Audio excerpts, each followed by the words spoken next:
Okay so in the previous class আমরা linker এর বিভিন্ন মডিউল শিখছিলাম এবং এগুলাকে ইউজ করে সেন্টেন্সের উপর অ্যাপ্লাই করছিলাম এবং তাদের আন্ডারস্ট্যান্ডিং আমাদের কমপ্লিট হয় কিনা সেটাও চেক করছিলাম। বাট টুডে আমরা স্টার্টিং ফ্রেজ দিয়ে ক্লাস স্টার্ট করব। স্টার্টিং ফ্রেজের নলেজ এবং লিঙ্কারের নলেজ আমরা প্যারাগ্রাফ লেভেলে অ্যাপ্লাই করে এদের মিনিং বোঝার চেষ্টা করব। ঠিক আছে? Okay, thank you so much. তাহলে চলো আমরা একটু স্টার্টিং ফ্রেজ নিয়ে স্টার্টিং ফ্রেজ জিনিসটা কি? স্টার্টিং ফ্রেজ না, প্রিভিয়াস রেফারেন্স জিনিসটা কি? নরমালি কোনো প্যারাগ্রাফে যখন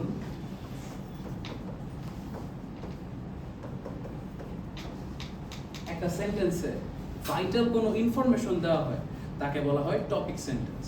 সো ওই টপিক সেন্টেন্সটাকেই ফার্দার সাপোর্ট করা হয় বিভিন্ন ওয়েজে এবং এটা আদৌ মানে নেক্সট সেন্টেন্সগুলোতে সাপোর্ট করা হচ্ছে কি না হচ্ছে এই জিনিসের কিছু ইন্ডিকেশন আছে, যে ইন্ডিকেশন দ্বারা আমরা বুঝতে পারি যে পরের সেন্টেন্সগুলো আগের সেন্টেন্সকে সাপোর্ট করছে বা সেম আইডিয়াটাকে কন্টিনিউ করছে। This is called previous reference. So topic sentence এর পরে যদি কোনো ইন্ডিকেশন থাকে যার মাধ্যমে আমরা বুঝতে পারবো যে এইটা একটা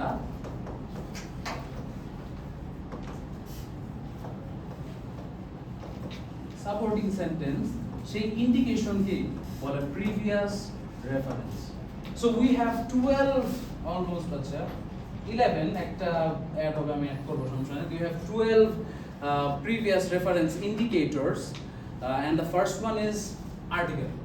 যদি এরকম দেখেন যে একটা সেন্টেন্সের পরের সেন্টেন্সটা a অথবা n অথবা d দিয়ে স্টার্ট হইছে, মানে আর্টিকেল দিয়ে স্টার্ট হইছে, তার মানে আপনার বুঝতে হবে যে এটা প্রিভিয়াস রেফারেন্স, মানে আগের সেন্টেন্সের আইডিয়াকে কন্টিনিউ করা হচ্ছে, রাইট? তো এরপরে যদি আপনি দেখেন প্রিপোজিশন 2 নম্বরে, প্রিপোজিশন দিয়ে যদি সেকেন্ড সেন্টেন্স স্টার্ট করা হয় যেমন ইন বা ডিউরিং বা অন, দেখবেন যে একটা ফ্রেজ পরে গিয়ে একটা কমা পাওয়া যায় যাকে বলে স্টার্টিং ফ্রেজ। বাট ম্যাটার এটা না, ম্যাটার হচ্ছে যেহেতু পরের সেন্টেন্সটা প্রিপোজিশন দিয়ে স্টার্ট হয়েছে তাই এটা আগের সেন্টেন্সটাকে রেফার করতেছে, প্রিভিয়াস সেন্টেন্সটাকে রেফার করতেছে, তার মানে হচ্ছে এটা প্রিভিয়াস রেফারেন্স। কি বুঝাইতে পারতেছে? ওকে, তো চলো 3 নাম্বারটা দেখি। যদি এরকম হয় যে পরবর্তী সেন্টেন্সটা কোন একটা কানেক্টর দিয়ে স্টার্ট হচ্ছে, কানেক্টর বলতে although, though, as, because, since, after, before, আর কি জানি আছে? Okay thank you so much. তো আমরা অনেকগুলো কানেক্টর এর ব্যাপারে জানলাম, বাট আমার কানেক্টর ক্লাসটা যদি কেউ করে না থাকেন তাহলে ঠিক এই জায়গায় আপনি কানেক্টর ক্লাসটা করতে পারবেন, ঠিক আছে? সো বেসিক্যালি পরের সেন্টেন্সটা যদি আমার কানেক্টর দিয়ে স্টার্ট হয় তাহলে আমরা বুঝে নিব যে এটা প্রিভিয়াস সেন্টেন্সকে ইন্ডিকেট করতেছে, এটাও একটা প্রিভিয়াস রেফারেন্স, মানে এটা একটা সাপোর্টিং সেন্টেন্স। সিমিলার ওয়েতে ভার্ব আইএনজি এবং ভার্ব 3 দিয়েও যখন পরের সেন্টেন্স স্টার্ট হয় এটাও একটা সাপোর্টিং সেন্টেন্সে কনভার্টেড হয়ে যায়। প্রোনাউন যেমন হি, দে, শি, এই জিনিসগুলো যখন থাকে তখন আমরা বুঝতে পারবো যে পরের সেন্টেন্সটা সাপোর্টিং সেন্টেন্সে কনভার্টেড হয়ে গেছে। প্রোনাউনের আরো কিছু দেখি একটু ডিফারেন্ট ওয়েতে, যেমন ইট বা দিস যদি থাকে তাহলেও এটা প্রিভিয়াস রেফারেন্স। বাট এখানে একটা ঘটনা আছে, যদি ইট বা দিস থাকে তাহলে আগের সেন্টেন্সে সিঙ্গুলার সাবজেক্ট বা সিঙ্গুলার টপিককে কিন্তু এটা রেফার করবে। যদি দে বা দিস থাকে তাহলে এটা কিন্তু প্রিভিয়াস সেন্টেন্সের প্লুরাল সাবজেক্ট বা প্লুরাল টপিককে রেফার করবে, ঠিক আছে? পরেরটায় যাই, যদি পরের সেন্টেন্সে ফর এক্সাম্পল বা ফর ইনস্ট্যান্স থাকে ক্লিয়ারলি আমরা বুঝতে পারবো যে এটা একটা সাপোর্টিং সেন্টেন্স। আগের সেন্টেন্সে একটা টপিক দিছে, পরের সেন্টেন্সে একটা এক্সাম্পল দেওয়া হয়েছে এবং এক্সাম্পল মানেই হচ্ছে এটা একটা না বাবা সাপোর্টিং সেন্টেন্স। তাছাড়া যদি সেন্টেন্সের মাঝখানে কোথাও সার্চ থাকে তাও এটা আগের টপিককেই কিন্তু রেফার করে। এছাড়া পরের সেন্টেন্স যদি কোটেশন দিয়ে স্টার্ট হয় এটাও একটা প্রিভিয়াস রেফারেন্সের ইন্ডিকেশন। যদি আপনি দেখেন যে পরের সেন্টেন্স কোটেশন আছে, পরের সেন্টেন্সেও সিমিলার টপিকটাকেই প্যারাফ্রেজ করে বলা থাকে, ঠিক আছে? তাছাড়া প্লুরাল বা কালেকটিভ নাউন্স যদি থাকে এটাও একটা এক্সাম্পল হিসেবে কাজ করা। আর এক্সাম্পল হিসেবে কাজ করা মানে হচ্ছে সাপোর্টিং সেন্টেন্স। তাছাড়া এক্সপেরিমেন্টাল রেফারেন্স আছে, মানে এক্সপেরিমেন্টাল রেফারেন্স মানে হচ্ছে যে বলে না যে অ্যানালাইসিস রিভিলড দ্যাট বা previous experimentation of some বিভিন্ন ধরনের মানুষের নাম নিয়ে আসে, বলা যে they experimented on this topic and the results show that, এরপরে দেখবেন যে আপনি সেম কথাটাই পেতেছেন যেটা টপিক সেন্টেন্সে পাওয়া গেছে। So ultimately experimental reference is also supporting the previous topic। আর লাস্টে হচ্ছে একটা নাম্বার। যদি এরকম হয় যে নাম্বার দিয়ে পরের সেন্টেন্স স্টার্ট হয়েছে, নাম্বার বা ফিগার দিয়ে, ফিগার মানে পার্সেন্টেজ দিয়ে, তাহলে দেখবেন যে আপনি আগের সেন্টেন্সটাকে রেফার করতেছেন। সো আমি আরেকবার রান ডাউন করি।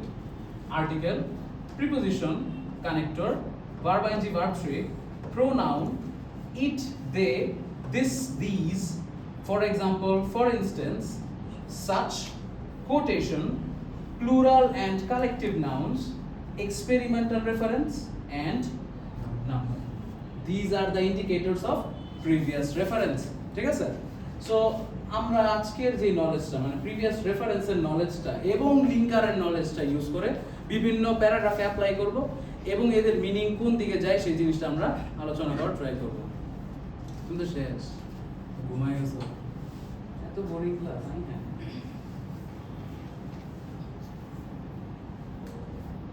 ওকে, লিঙ্কারগুলো আমরা আরেকবার দেখে নিই। যেমন এডিশন লিঙ্কার ছিল, কন্ট্রাস্ট লিঙ্কার ছিল, এক্সপ্লেনেশন লিঙ্কার ছিল, টাইম লিঙ্কার ছিল, পারপাস লিঙ্কার ছিল, এক্সাম্পল বা সাপোর্ট লিঙ্কার ছিল, এছাড়া ছিল এমফেসিস। লেখা লাগবে না, পরবর্তীতেই লিখতে পারবা, সমস্যা নেই। ওকে, চলো এডিশন লিঙ্কারটা দেখি, এখন লিখতে পারো।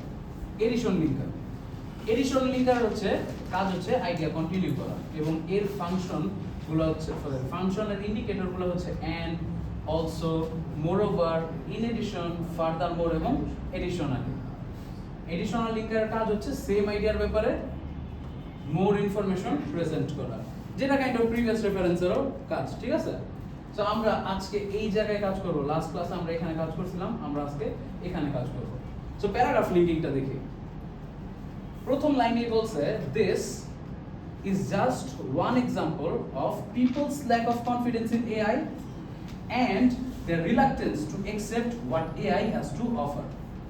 যেহেতু প্রথম সেন্টেন্সটা দিস দিয়ে স্টার্ট হয়েছে, তার মানে এটা আগের প্যারাগ্রাফের সাথে কানেক্টেড। এটা কি বলে প্রিভিয়াস রেফারেন্স। আগের প্যারাগ্রাফে যা বলছে এইটারই ইন্ডিকেশন হচ্ছে পরের প্যারাগ্রাফে কানেক্ট করে দেওয়া, দিস দিয়ে যেহেতু স্টার্ট হয়েছে। সো বলছে this is just one example of what, idea number 1 and idea number 2. What are these ideas? People's lack of confidence in AI. Is it positive or negative? Negative. So we have a negative concept and এর আগে যেহেতু negative concept and এর পরে negative concept. And their reluctance to accept what AI has to offer. Reluctance to accept. Reluctance to accept মানে কি জানো? কোনো কিছু না করা, বাধাপ্রাপ্ত হওয়া, accept করতে বাধাপ্রাপ্ত হওয়া, that is negative. ঠিক আছে? সো পরের সেন্টেন্সটা দেখো তো কি দিয়ে স্টার্ট হচ্ছে? AI। দেখো AI হচ্ছে একটা কালেক্টিভ একটা নাউন, ঠিক আছে? এটার কোনো ধরনের নাই, AI ইজ তো আর কেউ বলে না, রাইট? বাট এই নাউনটা থাকার কারণে আমি ক্লিয়ারলি বুঝতে পারতেছি এখন পিপলস ল্যাক অফ কনফিডেন্স মানে নেগেটিভ কনসেপ্ট এবং রিলাক্টেন্স টু অ্যাকসেপ্ট AI, এই কনসেপ্টকেই কিন্তু কন্টিনিউ করবে। This is the power of previous reference, যে আমি অলরেডি জানি এখানে কি আছে। সো পড়া দেখি, চলো। AI is still fairly new and unfamiliar to most people. Justification দেওয়ার চেষ্টা করতেছে যে কেন people have lack of confidence in AI. It's still new and unfamiliar. এটা কি বলো তো? কানেক্টর, তার মানে এখানেও সেম কথা। কানেক্টর প্রিভিয়াস রেফারেন্সের মোস্ট প্রবাবলি 4 নাম্বার আসছিল, রাইট? ওকে, যেহেতু কানেক্টর দিয়ে স্টার্ট হয়েছে তার মানে সেন্টেন্সের মাঝখানে একটা কমা আছে। ইভেন ইফ একটা অলদো রিলেটেড কানেক্টর, অলদোর কাজ হচ্ছে কমার আগে যদি মাইনাস হয় কমার পরে হবে প্লাস, আর আগে মাইনাস প্লাস হলে পরে হবে মাইনাস। বুঝছো একটা জিনিস, ইভেন ইফ অলদো, ওরা কি করে জানেন?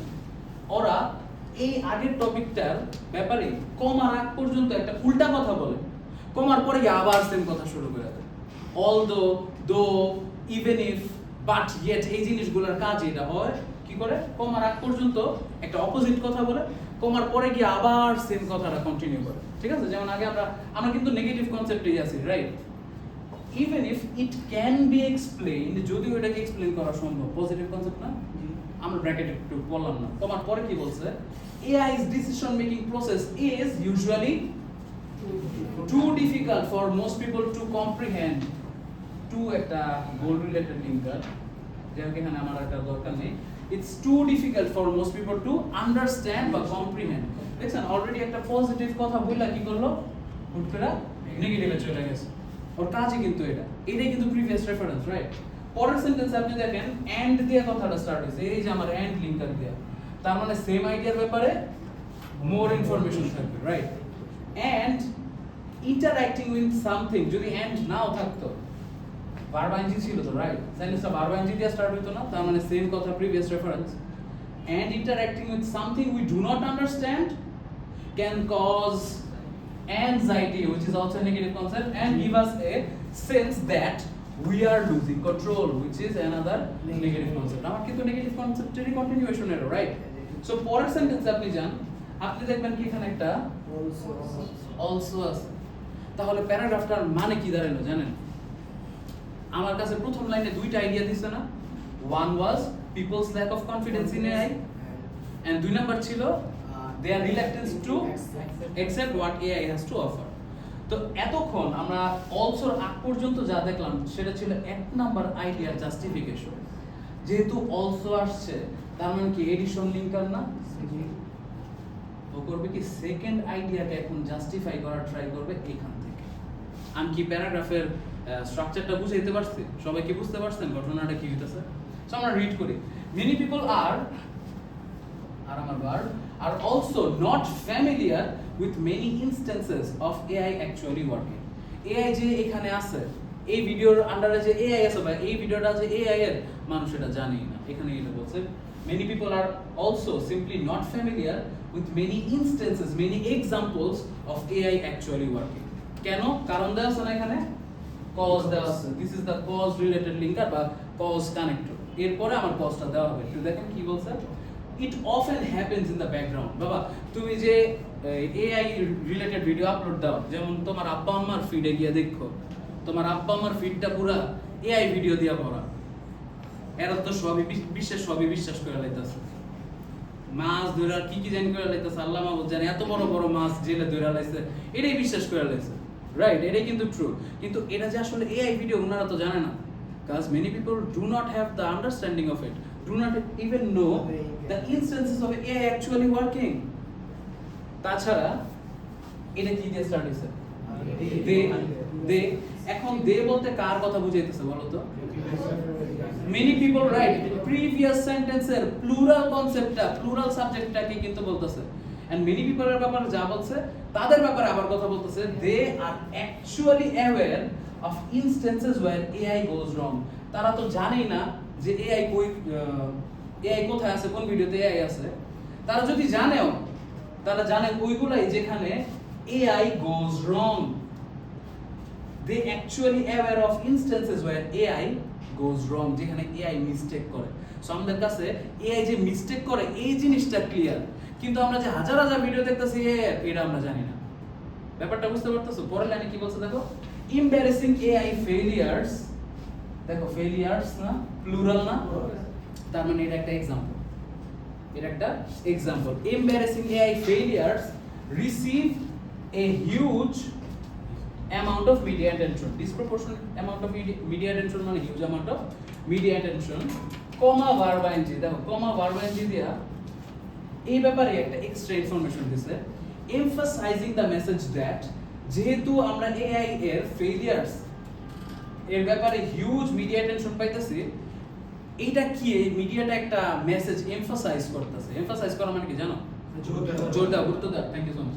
গুরুত্ব দিতেছে যে we can not rely on technology, জানো we can not rely on technology কার paraphrase? Exactly, they are reluctance to accept what AI has to offer. এইটার জাস্টিফিকেশন তুমি এখানে দেখতেছো। এটা একটা নেগেটিভ কনসেপ্ট, এটা অলরেডি নেগেটিভ কনসেপ্ট। তো তুমি কি একটা জিনিস বুঝতে পারছো? লিঙ্কার এবং প্রিভিয়াস রেফারেন্স ইউজ করে তুমি টপিক সেন্টেন্স যেদিকে যাক না কেন ওইটার এই যে আলটিমেটলি সাপোর্ট দেওয়া হইতাছে বা ওইটারে কন্ট্রাস্ট করা হইতাছে, এই জিনিসগুলো কিন্তু আমরা জানতে পারি।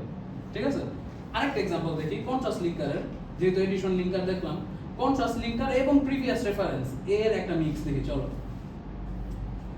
এখানে এই জিনিসটা আছে, চলো দেখি এখানে কি বলছে প্রথম লাইনে। এটা আমার টপিক সেন্টেন্স, প্রথম লাইনটা হচ্ছে আমার টপিক সেন্টেন্স।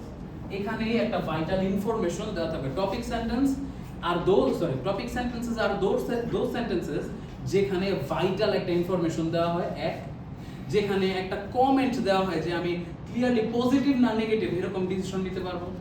সো দুইটা জিনিস, একটা ভাইটাল ইনফরমেশন আর একটা হচ্ছে কমেন্ট, যেখানে একটা আমরা ডিসিশন মেক করতে পারবো এটা আসলে পজিটিভ নাকি এটা আসলে নেগেটিভ। ঠিক আছে, সো একটু রিড করি।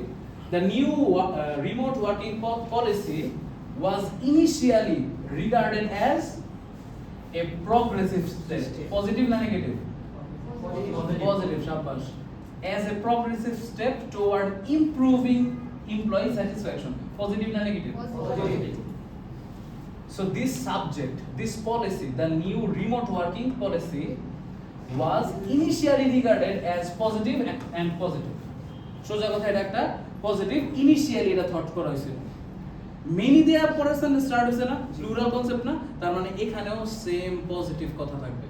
Many believed it to enhance positive productivity by offering greater flexibility and autonomy. Greater flexibility and autonomy পুরোটাই আবার পজিটিভ। তুমি দেখতে পাচ্ছ positive concept is continuing. However কিন্তু তোমার কন্ট্রাস্ট লিঙ্কার, তুমি কিন্তু উপরেই দেখছিলা unfortunately, however, but, in contrast, conversely, on the other hand, nevertheless, এগুলো রিডিং প্যাসেজে অনেক কমনলি পাওয়া যায়। এই জিনিসগুলো যখন আসে তখন তোমার প্রিভিয়াস যে এক্সপেকটেশন ছিল ওইটা ব্রোকেন হয়ে যায়। তুমি যেটা আশা করছিলা যে এটাই কন্টিনিউ করবো, ওইটা ঠিক অপোজিট হয়ে যায়, মানে রিভার্স হয়ে যায়। কন্ট্রাস্ট লিঙ্কারের কাজ এটা, যে আইডিয়াকে রিভার্স করে দেয়। ঠিক আছে, সো এতক্ষণ আমরা কিন্তু পজিটিভ কনসেপ্ট পাইছি। কনসেপ্টগুলো কি ছিল? Employee satisfaction, enhance working condition, এই জিনিসগুলো পজিটিভ ছিল। হাউএভার আসার কারণে জিনিসটা কি হয়ে যাবে? নেগেটিভ হয়ে যাবে। চলো আমরা একটু দেখি কি নেগেটিভ হবে। However, as the policy was gradually implemented মানে কি? বাস্তবায়ন করা, অ্যাপ্লাইড, ঠিক না? গ্র্যাজুয়ালি যখন এটাকে ইমপ্লিমেন্ট করা হয়েছে, দেখো সেন্টেন্স স্টার্টিং এ কানেক্টর আছে, তার মানে মাঝখানে কম আছে, রাইট? যখনই সেন্টেন্স স্টার্টিং এ কানেক্টর থাকবে বুঝে নিবা যে মাঝখানে কম আছে, তাহলে তোমার জন্য রিড করতে অনেক ইজি হয়ে যাবে। As the policy was gradually implemented, a number of unforeseen challenges began to emerge. A number of unforeseen challenges, এত কিছু লাগবে না, বেসিক্যালি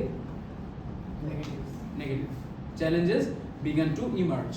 এরপরে দেখো কমিউনিকেশন আছে, এটা এমন একটা নাউন যেটার তোমার পজিটিভ করা দরকার নেই, এটা বুঝেই যেতেছে এটা একটা মানে কি নাম বলে আমার এত মনে নেই, বাট এটা একটা নাউন। ঠিক আছে, so communication between teams become less efficient. Positive না negative? Negative. And some employees, এই যে সাম এমপ্লয়িজ, এস আছে না, প্লুরাল না? এন্ড এর পরে যদি প্লুরাল থাকে, এন্ড এর আগেও সেম একটা কনসেপ্ট আছে। হ্যাঁ, কমিউনিকেশনস দেয় নাই কেন আমি জানি না, কমিউনিকেশনসও দিতে পারতো, দিলে আমার জন্য আরো ইজি হতো, কারণ প্লুরাল আমি দেখতেছি, রাইট? তো সামটাইমস এরকম একটু ট্রিকি করে, এগুলো কিন্তু অ্যান্সার প্যাসেজের থেকে নাও। সো সামটাইমস এগুলো একটু ট্রিকি করে আমাদের, যাতে বুঝতে। হ্যাঁ বাবা, হ্যাঁ এটাও, thank you so much. Communication between teams and some employees. Exactly, and some employees. এই প্লুরাল কনসেপ্টগুলো দেখে আমি বুঝতে পারতেছি যে আগে যে চ্যালেঞ্জেস আছে এটারই কন্টিনিউয়েশন এখানে। চ্যালেঞ্জগুলো কি কি? এক, communication is less efficient. Challenge number 2 কি? Some employees reported feeling isolated. Two challenges এর ব্যাপারে কথা বলা হয়েছে। এরপরে দেখো while একটা কানেক্টর না, প্রিভিয়াস রেফারেন্স, সেম কথা থাকবে, কিন্তু while এর কাজটা কি জানো? অলদর মতো, ঠিক আছে? কমার আগ পর্যন্ত অপোজিট কথা বলবে, কমার পরে আবার সেম কনসেপ্ট। ঠিক আছে, সো কমার পরে কি, সরি while এর পরে কি বলছে? while the policy had clear advantages, it was positive, its practical limitations reduced the overall effectiveness, which is again negative. So same concept continuous. আমি কি ব্যাপারটা বুঝাইতে পারতেছি তোমাদেরকে? সত্যি বোর লাগতেছে আসলে? চলো পরে আমরা আরো একটা প্যারাগ্রাফ দেখি। Time related linker. Time related linker গুলো ছিল first, second, third, after, before, initially, then, later, এখানে একটা কমা হবে, ফলোইং দ্যাট, ফাইনালি, আলটিমেটলি, এগুলো ছিল আমার টাইম রিলেটেড লিঙ্কার। তো চলো আমরা একটু প্যারাগ্রাফে অ্যাপ্লাই করে দেখি। The development of the new software followed a carefully structured sequence of stages. তার মানে নেক্সট প্যারাগ্রাফে প্লুরাল নাম্বার অফ স্টেজেস নিয়ে এই কথা থাকবে, রাইট? তা চলো আমরা দেখি ইনিশিয়ালি কি বলছে। ইনিশিয়ালি মানে first stage, the team conducted, এটা আমার verb, the team conducted extensive user research, huge number of user to research to identify key requirements. প্রথমত ওরা রিসার্চ করছে to find out the requirements. Subsequently মানে second stage বলতে পারি তো, right? In the second stage, the subsequently a prototype was designed. Prototype মানে কি? সুজনের জানা উচিত প্রোটোটাইপ মানে কি। প্রোটোটাইপ মানে হচ্ছে একটা সফটওয়্যার বিল্ড করতে চাইতেছে, তো এটার আইডিয়াল কপি, যেটা মোটামুটি আমি আমার বসরা দেখাইতে পারবো, বুঝছো? আই ক্যান মানে আমরা প্রোটোটাইপ ওগুলাকে বলি যেটা হচ্ছে একটা আইডিয়াল কপি, যেটা আমি আমার বস রিপ্রেজেন্ট করব। আমি কিন্তু ইউজার রিপ্রেজেন্ট করতেছি না। আমার বস বলবো এটা এই ছোটখাটো সমস্যা আছে, এটার উপর টেস্ট রান করো, যদি টেস্ট 100% ওকে হয় তাইলে এটা ফুললি ডেভেলপ করে আমরা বাজারে ছেড়ে দিই। এভাবে কিন্তু আমরা অ্যাপস, সফটওয়্যারস, ইনফ্যাক্ট গাড়িও এমনি দেখি, গাড়িরও কিন্তু একটা প্রোটোটাইপ হয়ে যাবে, ঠিক আছে? আর টেস্ট ড্রাইভ করে বিভিন্ন কন্ডিশনসে, এরপরে আপগ্রেড করে বাজারে এটারে ছাড়া হয়। সবাই কি বুঝতে পারতেছো? ওকে।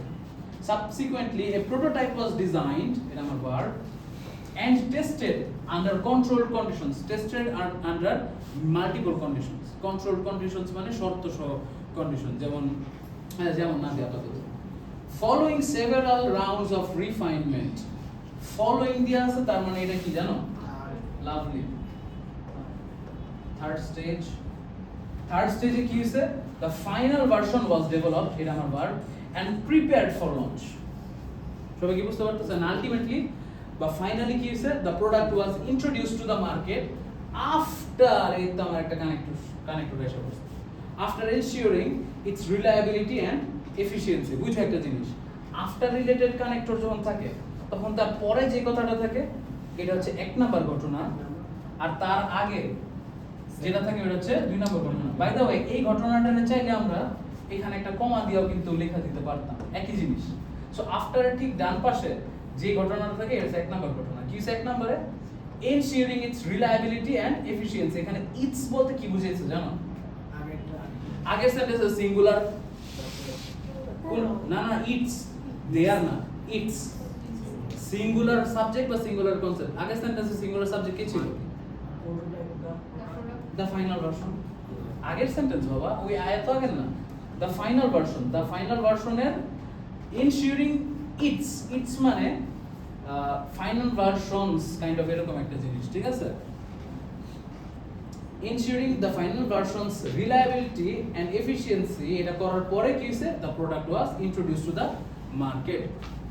আমি কি প্যারাগ্রাফটা বুঝতে পারছি? সবাই কি বুঝতে পারতেছো? Thank you so much, thank you. আমরা আরেকটা প্যারাগ্রাফ দেখি কাইন্ডলি। চলো, কজ এবং রেজাল্ট রিলেটেড লিঙ্কার ইউজ করে এবং প্যারাফ্রেজিং এর নলেজ, প্যারাফ্রেজিং না, প্রিভিয়াস রেফারেন্সের নলেজ ইউজ করে আমরা দেখি প্যারাগ্রাফ লেভেলে আন্ডারস্ট্যান্ড করতে পারে কি না, রাইট? এছাড়া নেক্সট দিন আমি হয়তো আরো কিছু প্যারাগ্রাফ লেভেলের ক্লাস নিয়ে আসতে পারি, যেখানে আমরা প্যারাফ্রেজিং নিয়ে আলোচনা করব। সব সেন্টেন্সের যে মিনিং জানতে হয় না, জিনিসটা খুবই ট্রু। একই কনসেপ্টকে বিভিন্নভাবে ওয়ার্ড চেঞ্জ বা প্যারাফ্রেজ করার মাধ্যমে এটাকে প্রেজেন্ট করা হয়। সো আমরা এই একটা নলেজ, মানে প্যারাফ্রেজিং এর নলেজটা যদি আমরা ক্লিয়ারলি গেইন করতে পারি, তাহলে আমাদের সব সেন্টেন্সের মিনিং, সব ওয়ার্ডের মিনিংটা কিন্তু জানতে হয় না। সো নেক্সট দিন আমি ট্রাই করব প্যারাফ্রেজিং নিয়ে ক্লাস বানানোর, ঠিক আছে? Thank you. তাহলে চলো না আমরা একটু এখানে যাই। বলছে many urban areas have experienced এর আমার verb have experienced a steady decline positive না negative Negative.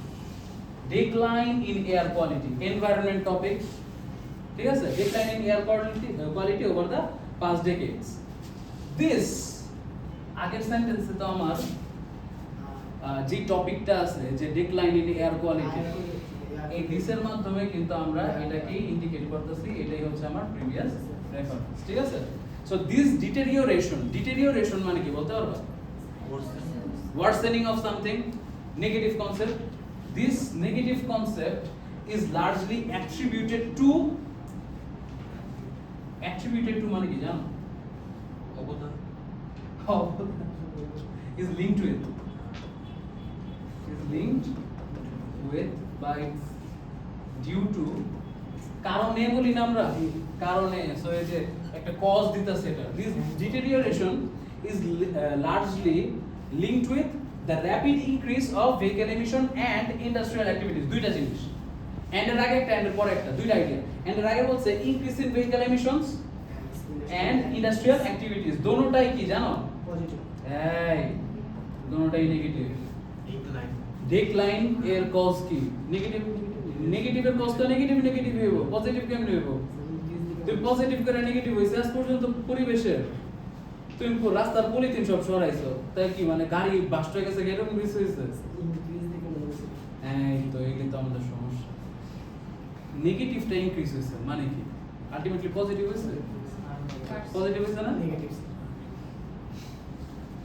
ওকে দেখো অ্যাজ এ রেজাল্ট এই যে আমার ডিটেরিওরেশন হইছে এটা রেজাল্ট কি আমরা এখানে কিন্তু কজ পাইছি এর আগের লাইনটা এখন বলতেছে রেজাল্ট কি রেজাল্ট হচ্ছে রেসিডেন্টস আর এক্সপোজড এটা আমার ভার্ব আর frequently exposed to harmful pollutants তো বুঝো ডাস্ট তারপরে বিভিন্ন ধরনের পলিউশনস ওয়ার্ড পাইতাছি না যাই হোক expose to harmful pollutants comma verb ING দিয়ে কিন্তু এটাকে আরো ব্যাখ্যা করতেছে লিডিং টু যেহেতু ওরা পলিউটেন্টস হার্মফুল পলিউটেন্টস এর সাথে এক্সপোজড হইতাছে so what is leading to a rise in respiratory illness respiratory জানো কি জিনিস ব্রিদিং রিলেটেড রেসপিরেটরি হচ্ছে ব্রিদিং রিলেটেড ফুসফুস জনিত ইলনেস রেসপিরেটরি ইলনেস সবাই কি বুঝতে পারছো যেহেতু আমরা এক্সপোজড হইতাছি হার্মফুল পলিউটেন্টসে it's leading to a rise in respiratory illness which is also negative নেগেটিভের রেজাল্ট তো নেগেটিভ হইব রাইট সবাই বুঝতে পারতেছো হ্যাঁ বাবা হ্যাঁ লিডিং টু আরেকটা রেজাল্টের মধ্যে আরেকটা রেজাল্ট বুঝছো ইন এডিশন মানে এটা রেজাল্ট টু আরেকটা রেজাল্ট অ্যাজ এ রেজাল্ট একটা রেজাল্ট বলছে ইন এডিশন দিয়ে আমরা আরেকটা রেজাল্ট পাইতে যাইতেছি কারণ বলো তো কেন এটা রেজাল্টই প্রকাশ করতেছে ইন এডিশন কারণ তার আগের লাইনে কিন্তু রেজাল্টই চলতেছে সো রেজাল্ট যেহেতু চলতেছে ইন এডিশনের ফাংশন হচ্ছে রেজাল্টটাই প্রেজেন্ট করা prolonged exposure to such conditions যেহেতু such আছে such conditions বলতে কোন জিনিসটাকে বুঝাইতেছে বলতে না exposure exposed to harmful pollutants না এটার মানে হচ্ছে কি such conditions মানে harmful pollutants রে বুঝাইতেছে সো prolonged exposure মানে কি জানো prolonged দীর্ঘস্থায়ী বা দীর্ঘায়িত exposure to harmful pollutants has had broader environmental consequences এই জায়গায় এক্সিস্ট করে এরপর আবার ভার্ব আইএনজি দিয়া environmental consequences কি সেটাকে ব্যাখ্যা করতেছি একটু রিড করো তো